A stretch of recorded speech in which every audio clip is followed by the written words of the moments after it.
iOS 18 est disponible pour tous les iPhones depuis quelques heures et il est déjà temps de se pencher sur tout ce qu'on peut faire sur la nouvelle version de l'OS d'Apple. On a sélectionné pour vous 5 fonctionnalités qui nous paraissent un peu plus intéressantes que les autres et on commence tout de suite avec la libération du centre de contrôle. Sur iOS 18, il est donc possible de personnaliser le centre de contrôle. Pour ça, on commence par afficher ce fameux menu en faisant glisser le doigt sur le bord supérieur de l'écran droit. Les habitués remarqueront immédiatement que l'apparence de ce menu a légèrement changé.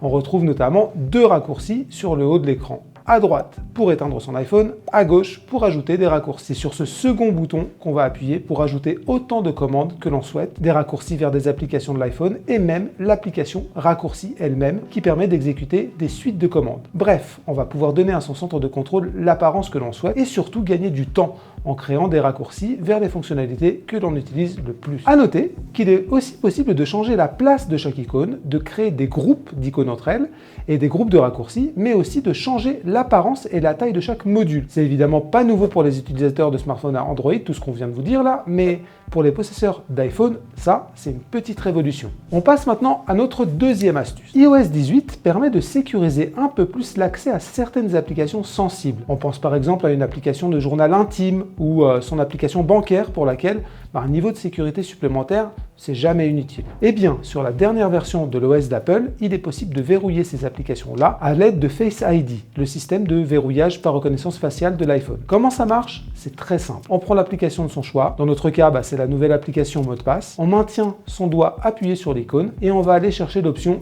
Exiger Face ID. Voilà, c'est super simple. Et pour l'enlever, il suffit de faire exactement l'inverse. Troisième astuce avec iOS 18, personnaliser les raccourcis de l'écran de verrouillage. Jusque-là, l'écran de verrouillage de l'iPhone ne disposait que de 2 applications. Un raccourci vers l'appareil photo et la lampe torche. C'est bien, mais c'est très limité. iOS 18 va changer la donne en permettant de modifier ces 2 raccourcis. Pour faire ça, toujours très simple, on maintient appuyé son doigt sur l'écran de verrouillage avant de cliquer sur le bouton personnaliser. 2 options vont s'offrir à nous, écran verrouillé d'un côté ou écran d'accueil. On va cliquer sur le premier et comme pour le centre de contrôle, on va voir que les 2 raccourcis en bas peuvent être modifiés. Et là, c'est un jeu d'enfant. On remplace tout simplement le raccourci par défaut par celui de son choix. Il y a des dizaines d'options disponibles, parmi lesquelles les options dites d'accessibilité peuvent être d'une grande utilité pour certains utilisateurs. Après cette fonctionnalité vraiment utile, on va repasser à une option plus cosmétique mais qui a fait du bruit lorsqu'elle a été annoncée par Apple. On peut enfin changer l'apparence des applications sur l'écran d'accueil de son iPhone. Pour ce faire, il suffit de rester appuyé sur une zone de l'écran afin d'afficher le menu de personnalisation. Dès lors, on va aller chercher le bouton modifier en haut à gauche de l'écran et choisir l'option personnaliser. On a alors le choix entre plusieurs filtres, dont le fameux mode sombre. Et surtout une dernière option qui s'appelle teinter et qui permet de choisir avec un peu plus de précision sa couleur. On peut jouer à trouver la bonne teinte en déplaçant le curseur, mais on peut aussi s'appuyer sur une couleur existante sur le fond d'écran en utilisant le petit pinceau en haut à droite du menu. L'autre possibilité offerte par cette fonction, c'est le changement de taille des apps. 2 tailles sont proposées. Sachez juste que si vous optez pour la plus grande, le nom de l'application va disparaître. Bon, les avis sont assez partagés sur l'intérêt de cette option de personnalisation, en tout cas vous savez comment faire. 5e et dernière astuce de notre tuto, comment partager son mot de passe Wi-Fi avec un simple QR code. Entre utilisateurs d'iPhone ou de produits Apple en général, le partage d'un réseau Wi-Fi c'est une option ultra basique qu'un iPhone par exemple est capable de détecter et de proposer automatiquement. En revanche, entre un iPhone et un Android, c'est une autre paire de manches. On en vient donc aux méthodes primaires. Épeler son mot de passe, le retranscrire lettre par lettre, ou le copier-coller et l'envoyer à son contact. Avec iOS 18, il y a maintenant une méthode beaucoup plus simple qui consiste à créer un QR code que ses amis ou ses invités n'auront qu'à scanner pour pouvoir se connecter. Comment ça se passe ?